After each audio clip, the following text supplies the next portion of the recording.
saya didampingi oleh Mas Koko, putra dari Bapak Teguh Raharjo dan Ibu Juju Sri Mulat. Terus kemudian saya juga didampingi oleh Pak Heri Gendut, penulis buku komedi. Berpacu dalam komedi dan melodi. Yes. Ya, nanti boleh baca-baca. Saya kasih nanti bukunya. Asik. Ya, terus kemudian saya juga didampingi oleh pelawak Sri Mulat Surabaya. Oh iya. Ya, Pak Eko Kucing. Oke, nanti kalian bisa ngobrol ya. Boleh, silakan. Oke. Ya, saya terima kasih sekali lagi teman-teman, saudara-saudaraku yang ikut datang ke sini. Iya. Bahkan Bapak Kapolri sendiri memberikan tanggapan testimoni terkait dengan pembukaan Museum Sri Mulat kami di sana. Waduh, luar biasa tuh Pak. Bahwa kita ini ingin anak-anak bangsa Indonesia ini bahagia. Yeah. Kita ini kan sesuai dengan yang disampaikan oleh beliau Bapak Kapolri, bahwa kita akan menyiapkan generasi emas tahun 2045. Nah, generasi emas tahun 2045 ini siapa? Ya anak-anak kita sekarang yang masih TK, ya masih SD, masih dalam pendidikan SMP. Nah, itu yang yang perlu kita siapkan. Nah, di dalam testimoni tanggapan dari beberapa budayawan, senior-senior pelawak, terus kemudian pejabat yang ada di situ, itu rata-rata mengatakan bahwa, loh kok ada ya,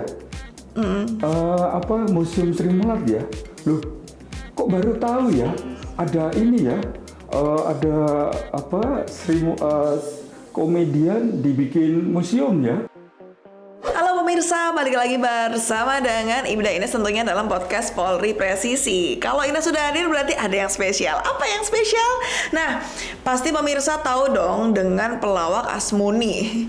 Kalau ada yang bilang sih asal muni ya. Kalau orang bilang tuh. Nah, pelawak ini terkenal dengan omongannya tentang sesuatu hal yang mustahil. Atau mungkin pernah dengar pelawak Tesi yang selalu berperan biasanya sebagai seorang perempuan tapi kekar dan juga garang.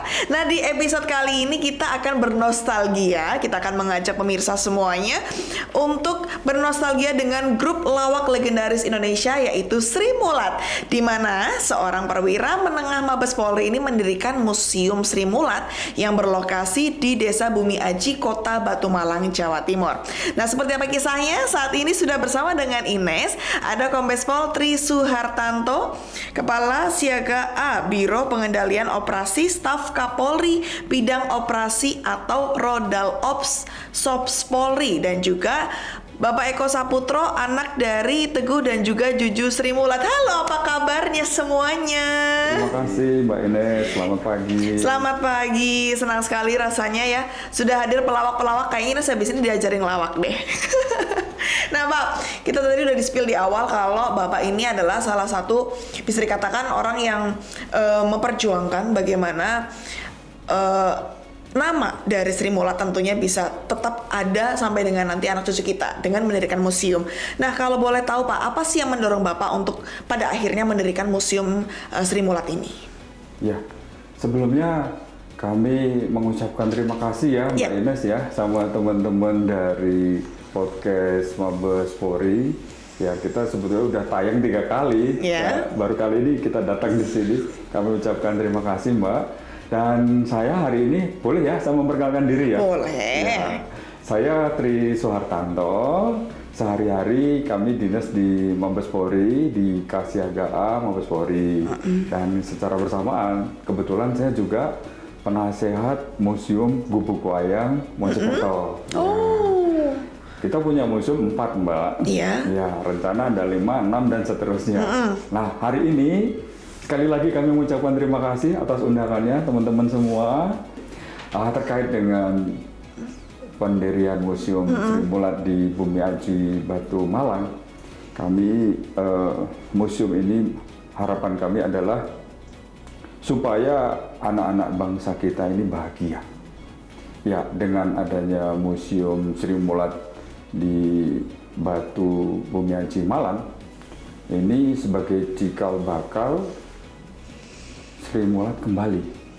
Dan tentunya dengan adanya Museum Sri Mulat ini untuk memperkenalkan kepada generasi penerus, generasi kita, ya, supaya lebih mengenal tentang Sri Mulat, ya, dan tentunya dapat memaknainya, ya. Terus kemudian ini juga sebagai penjembatan, ya, penjembatan agar anak-anak Indonesia ini bahagia dan kesenian Sri Mulat ini bisa abadi. Itu tujuan kami untuk mendirikan Museum Sri Mulat dan alhamdulillah Mbak, pada waktu kegiatan pembukaan itu sangat luar biasa, ya. Yang hadir di situ ada rektor dan ketua Universitas Ubaya hadir di situ. Terus kemudian ada Bapak Kapolda Jawa Timur hadir juga, ya. Terus kemudian ada juga dari seniman, budayawan, semuanya hadir di situ. Bahkan kita menerima testimoni, ya, tanggapan. Kalau saya itu ratusan, Mbak.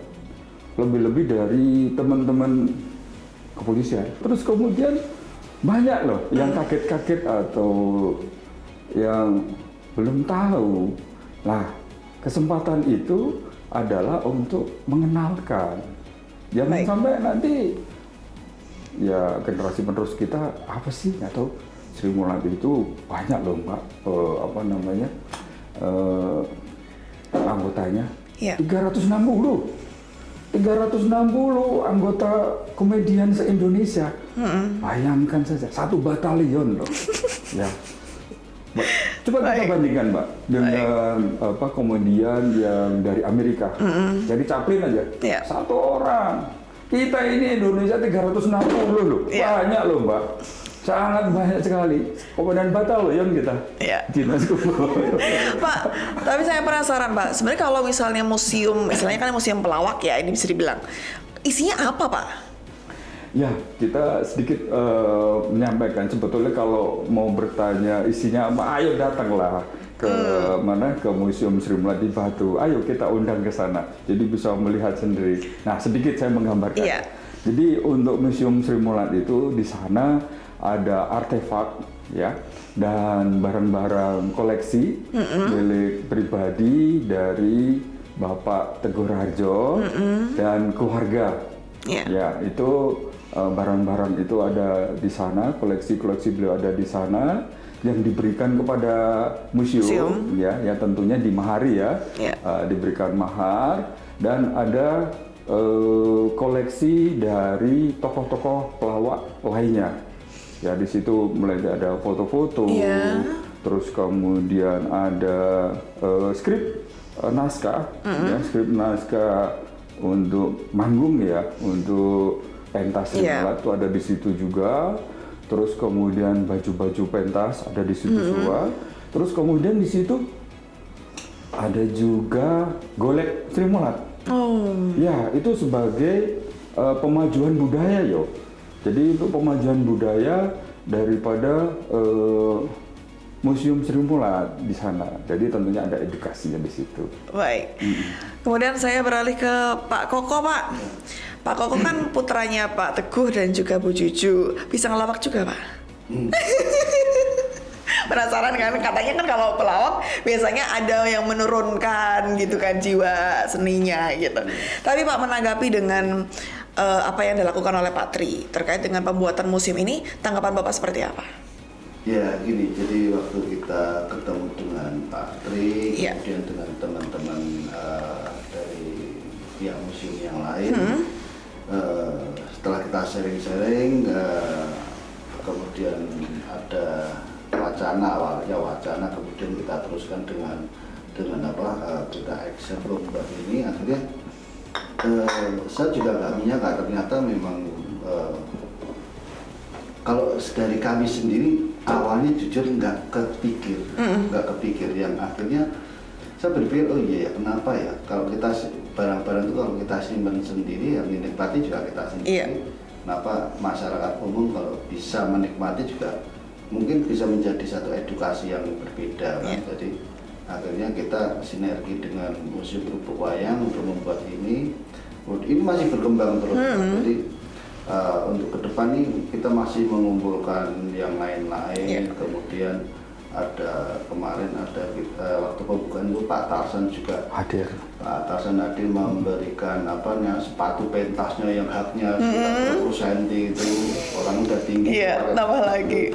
Kemudian dari keluarga juga kita memberikan kebaya ibu sama sanggulnya. Nanti ke depan masih terus. Jadi museum ini museum yang berkembang. Jadi nanti dari pelawak yang lain juga mereka udah komit udah mau memberikan peninggalan yang di ini masih ada. Baik. Itu. Baik. Boleh saya nambahkan, Pak? Boleh. Ya, jadi dalam pembangunan Museum Sri Mulat itu, Mbak, kita didukung sama beliau. Dan dari awal sampai dengan fase pertama, saya bilang fase pertama karena nanti ada fase kedua dan fase ketiga. Jadi mulai dari perencanaan, pembangunan, kita melibatkan dari keluarga pewaris Sri Mulat, termasuk teman-teman yang lain. Kita jadi tanggapannya dari keluarga sangat-sangat mendukung. Tapi cerita awalnya memang karena Bapak pernah dinas di sana atau seperti apa, Pak? Ya, fase pertama sekarang ya gedung Museum Sri Mulat ini kita desain seperti gedung bioskop ya. Karena seperti yang dulu bahwa Sri Mulat itu dalam melaksanakan pentas pada awal-awalnya ini menggunakan gedung-gedung bioskop. Jadi kalau siang hari itu dipakai pentas Sri Mulat. Nah, kalau malam hari itu dipakai untuk nonton bioskop di situ. Jadi kalau Mbak Ines datang ke Museum Sri Mulat di Batu, ini kok kayak gedung bioskop ya? Ada layarnya ya, ada loketnya ya. Terus kemudian di situ kok ada tempat parkir sepeda motor juga. Nah, memang betul, memang didesain untuk semacam kita kembali masa lalu. Jadi di situ gedung bioskop itu yang fase pertama ya. Kalau dari infrastrukturnya rencana kalau memang diizinkan dan mohon doanya kita akan ke fase kedua ya. Fase kedua untuk kita rencanakan bahwa di situ untuk tempat manggung. Jadi untuk tempat untuk rekan-rekan saudara-saudara komedian itu untuk tampil mengekspresikan lawakannya itu, Mbak. Baik, pemirsa kita akan kembali lagi, Pak. Nanti kita akan lanjutkan lagi ya, Pak, ya, izin. Dan pemirsa kita akan kembali lagi nanti masih bersama dengan Ines di podcast Polri Presisi.